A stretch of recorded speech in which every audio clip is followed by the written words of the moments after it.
திராவிட model, திராவிட கலாச்சாரம், திராவிட பொங்கல் அப்படின்னு ஒரு செங்கலா உருவுற மாதிரி ஒரு தமிழர்கிட்ட இருக்கிற ஒரு சிறப்பானதையும் உருவி எடுத்துக்கிறாங்க. இது வந்து நம்ம எப்படி வந்து நம்ம தடுக்கிறது? இப்போ மக்களுக்கே ஒரு விழிப்புணர்வு இல்லையா? அதை நம்ம எப்படி வந்து வருங்கால சந்ததிக்கு நம்மலாம் திராவிடர்கள் இல்லை, நம்மளாம் தமிழர்கள், திராவிடம் அப்படிங்கிறது ஒரு போலியான இது அப்படின்னு சொல்லிட்டு நம்ம எப்படி நம்ம அடுத்த தலைமுறைக்கு கடத்துறது? அதை எப்படி நம்ம மீட்டெடுக்கிறது? தமிழர் தொன்மையை, தமிழர் வரலாற்றை ரொம்ப அது வந்து கடினமான ஒரு இடத்துல தான் இருக்கும். என்னன்னா இப்போ அவங்க இழுக்கிற இழுப்புக்கு நம்ம போயிட்டு இருக்கோம்.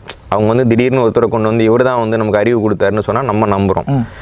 நம்முடைய நூலையோ, நம்முடைய இலக்கணத்தையோ, நம்முடைய முன்னோர்கள் சொன்னதையோ சொன்னால் அவங்க ஏற்றுக்க மாட்டேன்றாங்க. அப்போ ஏன்னா ஒரு பக்கம் மட்டும்தான் வந்துட்டு புரிந்துணர்வோடு இருக்கிறப்போ காலப்போக்கில் அவங்க சொல்கிறது தான் வரலாறுன்னு மாறிக்கிட்டு இருக்கு.